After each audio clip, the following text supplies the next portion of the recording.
Our Dark Elf Masters and against patch 6.0.4. 0.5? I'm glad you reminded me to cover this hero because I certainly know it well from my Total War Warhammer 2 days.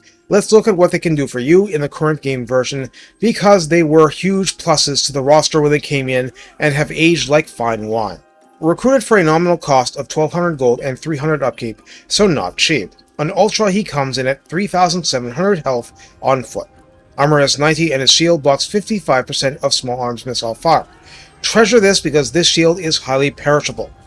On top of that, missile resistance 15% is standard and applies to stuff that's not from the frontal arc.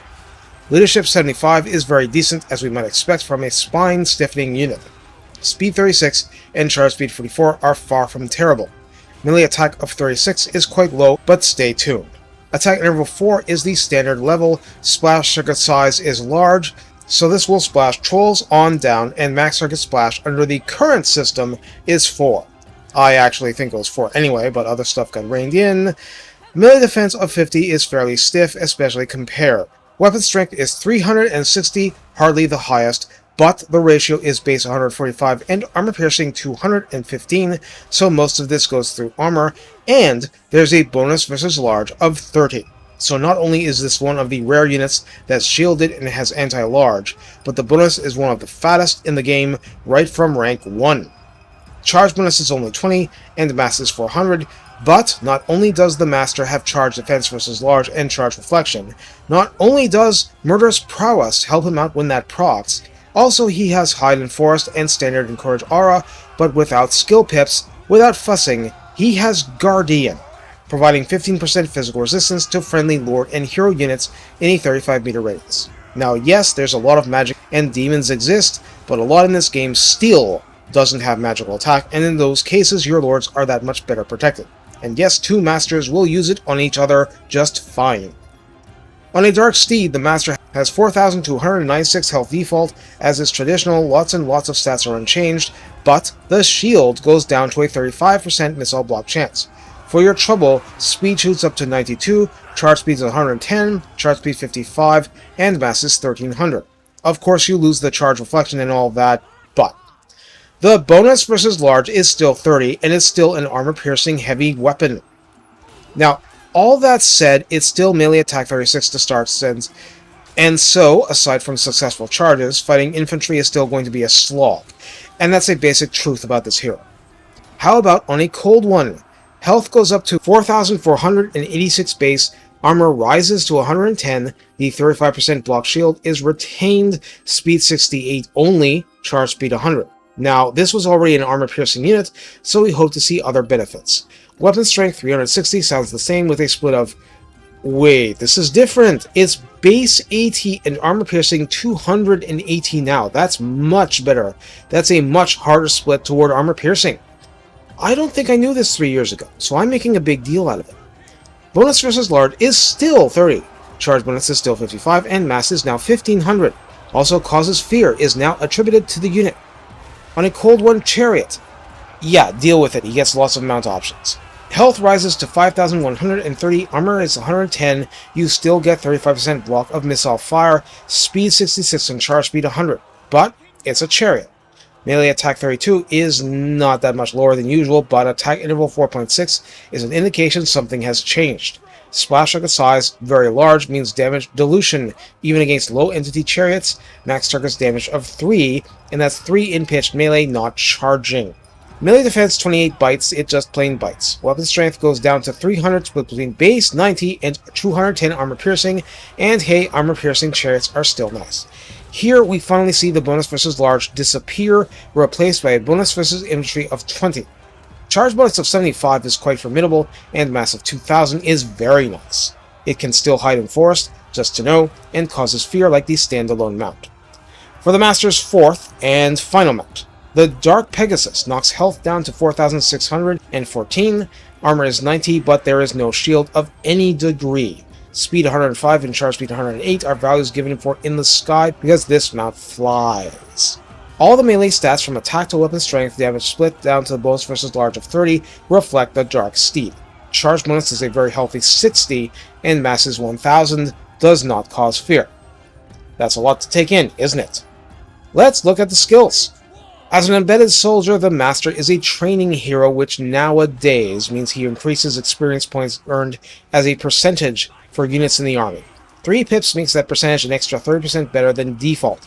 The Master is a stimulate growth hero, so he has every elf brothel in the province in his little black book. 3 pips adds plus 30 to the default. If it's like the Banshee, that default is 10. His unit actions are damage walls, and keep in mind this is a faction with only one type of actual artillery, wound, and assault units, the latter being very nice. Specialist reduces the cost of the agent actions. Ward of Cain at rank 8 grants missile resistance 10%, mundane, moving on. Parallel to the melee line, the Master has a personal-esque line. None of these 1-pip wonders are mutually exclusive. Noble-born ruler at rank 4 grants leadership aura effect plus 5, and a 50% increase to the size of that aura, and the default effect is 3 for the record. Sycophantic schemer grants control plus 2 to the province he's in, and plus 10% to income from slaves in that province. Now, the slave system has changed over time, so how good this is, you tell me. At rank 8, weakness abhorred slaps on health 10% and melee defense plus 8, and plus 8 is pretty nice. At rank 10, martial name of power gives you just that. I think they always were able to get them, and it adds a lot of potential flavor and clout. For the yellow line for melee, you might recognize the look and feel from the Tomb Princes. I don't think it's accidental, personally. Indomitable Will adds leadership plus 4 and charge bonus plus 5. A 2-pip skill is Conqueror, granting melee attack plus 8 and plus 10% weapon strength at those 2 pips. Blade Master provides plus 12 melee attack at 3 pips. Hard to hit, that's melee defense plus 12 at 3. Indomitable, well, that's leadership plus 12. Hey, leadership wasn't even that bad to start with. Take care of these guys, they might be the last elf standing. Foe Seeker is the very standard speed increase and fatigue decrease. Wound Maker offers a very welcome plus 20% weapon strength at 3 pips. Full Plate Armor grants armor plus 15 at 3. Devastating Charge is very interesting to see, because 3 pips grants charge bonus plus 30, and that's very nice with the mount options. Even on foot, it starts to look kinda crazy. Expeditious Endeavor grants speed plus 15%, and yeah, that's helpful. Finally, we have Colossal Strike, and I'm not sure this is what they had originally, but who cares? 90-second cooldown, 32-second duration, plus 25% to both types of melee damage, plus 16 bonus versus large, even on the chariot, and immunity to psychology. It suits them. By the way, it wasn't they had deadly onslaught like every other melee hero. This suits them better, I suppose. So how do we use the Master? Well, first of all, it's a dizzying number of mount options and flavors you can use on them, and that's even before issues of equipable items. But let's rewind this to the start. Unless it's a defeated army, every army must have a lord, and the Master helps keep that lord alive and doing evil and wicked deeds. Well, the Master equally helps keep squishy heroes alive. What Dark Elf heroes are squishy? Checks notes. How about all of them? Except the Master.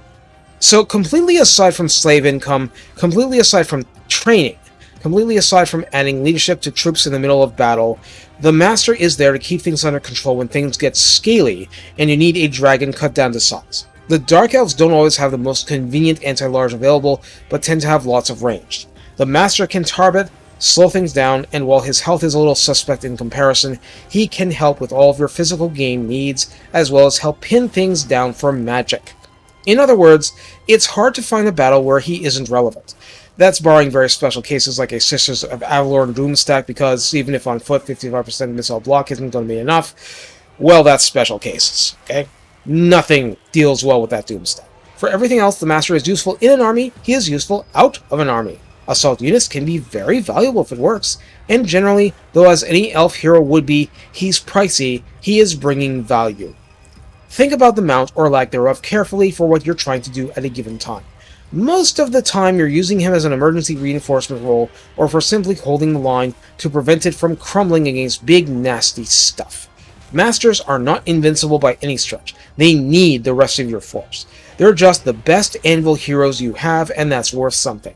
They become ever more valuable the more you use sorceresses, and so on. Take care, and have fun showing slaves and enemy forces who's really in charge around the block.